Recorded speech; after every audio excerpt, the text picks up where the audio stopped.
les trois choses que nous rappelle le Seigneur. Quelles sont ces trois choses-là que nous rappelle le Seigneur? C'est le thème que nous évoquons, nous abordons avec vous. Ok, les trois choses que nous rappelle le Seigneur. Donc, le Seigneur est en train d'interpeller un bien-aimé qui est en train de me suivre. Et nous sommes dans le livre de Proverbes 20, verset 24. Et Dieu dit, c'est l'Éternel qui dirige les pas de l'homme. Mais l'homme peut-il comprendre sa voix? Donc ici, c'est le Seigneur qui est en train d'interpeller un bien-aimé. Tu ne peux pas vivre sans le Seigneur. C'est lui qui doit diriger tes pas. Et il est en train de te demander aujourd'hui, au moment que tu m'écoutes, qui te dirige, qui te coordonne, qui est le maître de ta vie? C'est la grande question que le Seigneur est en train de te poser. Est-il possible que tu puisses diriger ta propre vie sans que le Seigneur soit à tes côtés, sans que le Seigneur te dirige? La Bible nous parle de l'enfant prodigue qui a demandé au Père de donner la richesse. Il pensait que c'est au travers de la richesse qu'il va réussir, mais c'était un chaos total. Donc, bien-aimé, la première réflexion, la première question que Dieu te demande, qui dirige tes pas, tu es sous l'emprise de qui? Alors, il te dit que ce matin, tu puisses prendre une décision. Alors, la Bible dit, dans Proverbe 16, verset 4, ça c'est le deuxième élément, Dieu a tout créé pour un but. Alors, la direction que tu es en train de prendre, ne pense pas que Dieu t'a créé pour avoir seulement beaucoup de femmes, que Dieu t'a créé pour prendre seulement la boisson, l'alcool. Ne pense pas que Dieu t'a créé pour que tu puisses faire ta java sur cette terre des humains. La Bible nous dit, nous sommes dans Exode 3, le 12e verset, quand Dieu va appeler Moïse, il va le lui dire, parmi les signes, quand tu vas libérer mon peuple entre les mains du Pharaon, c'est ici que vous allez servir, vous allez me servir, vous allez m'adorer. Donc nous comprenons, le Pharaon c'est le type du diable. Quand Dieu te libère, la première des choses, tu dois le servir. Quand Dieu te libère, la première des choses, tu dois l'adorer. Et lorsqu'on adore, l'adoration, c'est quelque chose, d'abord, on donne la priorité à Dieu. Alors, Dieu qui te dit, est-ce que tu es en train de l'adorer? Est-ce que tout ce qui est pour toi honore Dieu? Et c'est l'interpellation de Dieu ce matin. Et Ecclésiaste 3, verset 1 nous dit, il y a un temps pour tout, un temps pour toutes choses sous les cieux. Si c'est à cause du mariage que tu ne veux plus aller à l'église, si c'est à cause du mariage que tu ne veux plus servir Dieu, si c'est à cause de tes fonctions que tu ne veux plus reconnaître que Dieu existe, si c'est à cause de ton élévation que tu refuses de croire que Dieu existe parce que tu as maintenant beaucoup de moyens, si c'est à cause de tes diplômes, tu penses que tu es intelligent et ce sont tes diplômes qui vont un jour te pousser à la réussite, mais le Seigneur, le Dieu de la Bible te dit que tout est vanité. Un jour, les diplômes passeront. Un jour, le mariage passera. Un jour, tes fonctions passeront. Un jour, même ton élévation. La Bible dit que Hérode, qui avait massacré les enfants à cause de l'avènement de Jésus, comment il a terminé sa course? Le pouvoir était passé. Et il est mort comme un chien. Bien-aimé, Dieu, le Dieu de la Bible t'interpelle ce matin pour te dire que sous les cieux, il y a un temps pour chaque chose. Même ton existence. Il est temps pour naître, mais il y a un temps pour mourir. Mais tu dois penser après ta mort, où tu vas t'orienter. Vers quelle éternité? Voilà la deuxième interpellation. Et la troisième interpellation, Éphésiens 1, le 7e verset. Et la Bible dit que c'est en Jésus-Christ nous avons la rémission de nos péchés. La Bible est claire. Jésus a dit que tout pouvoir lui était accordé dans le ciel, sur la terre et sous la terre. Le pouvoir même de pardonner.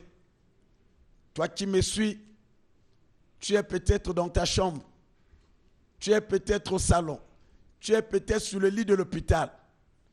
Même si tu as commis des gaffes, même si tu as versé le sang humain, peu importe le degré de dégâts que tu as eu à commettre, il y a un seul homme qui est capable de te pardonner. Il s'appelle Jésus-Christ. C'est lui qui est capable d'effacer tous les dégâts que tu as eu à commettre. Même si tu as beaucoup sacrifié, vu la position que tu te retrouves aujourd'hui, il te demande de te repentir. Il te demande de revenir vers lui. Même moi qui te parle, j'ai un passé. Mais à cause de ce Jésus, il m'a blanchi. Et il n'est pas trop tard pour toi. Bien-aimé, frère, sœur, tu te dis qu'avec tout ce que j'ai fait, qui est capable de me récupérer? Il est appelé le réparateur de brèches. Peu importe ce que tu as eu à faire, tu as eu à faire beaucoup des avortements. Tu es rentré dans les complots terribles. Même notre nation, ta nation là où tu es, tu as commis beaucoup de dégâts pour la nation là où tu es. Peut-être, je ne sais pas, en Europe, je ne sais pas. Mais celui qui t'a créé, il est en train de te tendre sa main. Reviens à lui ce matin. D'accord, les trois choses donc que vous dites, c'est justement que Dieu ne peut pas vivre sans associer. Non, l'homme ne peut pas vivre sans associer Dieu, et que chaque chose en son temps sur terre, mais aussi la repentance. Ok. Est-ce que l'appel de Dieu, la foi en Dieu, la vie avec Dieu se résume à ces trois aspects-là seulement? Et ici, je suis venu parler de trois choses capitales pour nous les êtres humains. Sinon, il y en a beaucoup. Parce que l'homme a tendance à avoir une vision jusqu'au bout de son nez.